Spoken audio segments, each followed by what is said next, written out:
Michael Hayden, former head of the NSA for a long time, actually, and he was also former head of the CIA.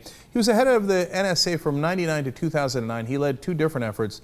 One was to privatize the NSA so that they basically sold off our intelligence, and companies like Booz Allen now make $6 billion off of it, and then they lobby Congress to continue doing it. They give political donations so that it becomes an endless cycle of national security concerns, right? And he's talking to a cybersecurity group in Washington called the Bipartisan Policy Center. We're also going to talk about the second thing that Michael Hayden did under his watch.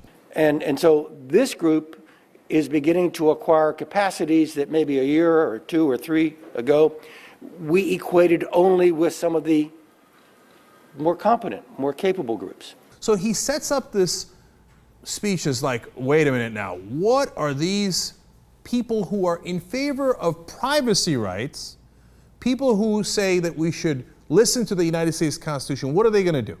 Well, we've got the tape for you guys, and we want to run it for you. I mean, this is awesome fear-mongering 101, thrown in with a bunch of absurdity that we'll pick apart as soon as we watch it. Let's go. So those are your sins, right? Stealing your stuff, disrupting your network, destroying your infrastructure. Who are the sinners? Nation states. You know that. Criminal elements.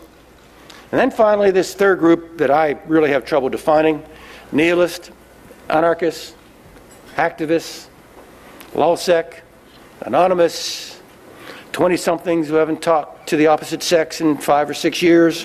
Okay? Okay. Yeah, I know, because this guy's getting laid all the time. Yeah, I know. Make fun of hackers, like, because they don't get laid, whereas Michael Hayden's putting it away. You know, I often say that he looks like the guy on That 70s Show. Now he's beginning to talk like him, too. He's like, who are these punks? These nihilists, these anarchists, these bums sitting in their parents' basement. Get out of your basement.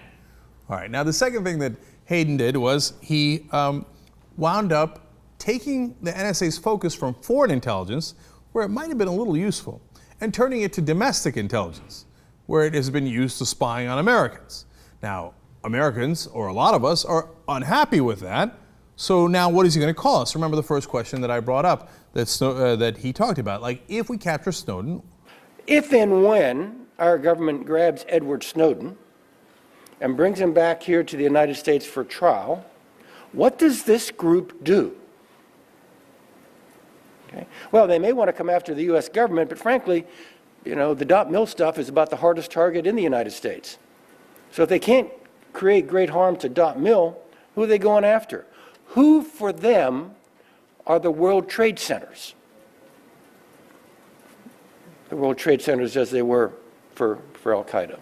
Look at how he's framing it. He's saying these guys are the terrorists. All these guys who actually care about your privacy, etc., they're the guys who are like Al-Qaeda, and they're trying to do World Trade Center-like attacks. If they attack the NSA at all, or any program we might be doing, well, they're pulling a World Trade Center. Now, he explains further. I'm just trying to illustrate that you've got a group of people out there who make demands whose demands may not be satisfiable, may not be rational from other points of view, may not be the kinds of things that government can accommodate. In other words, they're hostage takers, again, implying they're terrorists. We can't satisfy their demands. They're irrational. And they might attack us like the Al-Qaeda did during 9/11. Now, when asked, hey, wait a minute, when you're talking about possible cyber terrorist attacks if we capture Snowden, do you have any actual information or intelligence on that? Here comes my favorite quote. He said that his predictions were, quote, entirely speculative, not predictive. That's the guy who ran the NSA and the Central Intelligence Agency combined for over a decade.